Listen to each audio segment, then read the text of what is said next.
Hello साथी, good morning. So म चाहिँ आज भर्खर उठेको। अब चाहिँ म मेरो बहिनीलाई एउटा क्वेसन सोध्न आँटेको छु। She is right here, she don't want to show her face. So the question is what is the answer what is the half of 4 + 4? त्यसलाई एड गरेर हाफ गर्ने कि कस्तो half? I don't know. I am asking this. It's a simple question. Half of 4 + 4. 4 + 4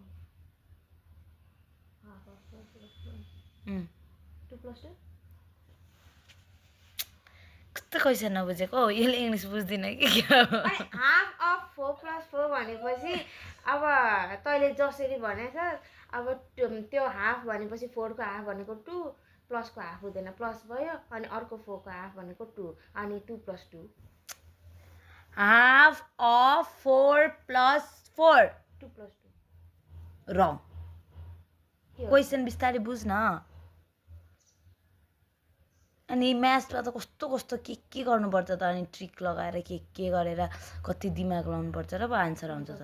half त्यो त कति of 4 + 4 6 very good. वा म्याथमा चाहिँ यस्तै खालके हुन्छ नि त, कतिवटामा कसरी अब हामीले कति गर्छौँ एक्सपान्ड गर्दाखेरि होइन, कमन निकाल्दा हो यत्रो बल्ल बल्ल यत्रो कति गरेको त। अब तर पनि मेरो फर्स्टको पनि करेक्ट थियो, त्यो एउटा trick no correct no no no त्यही हो।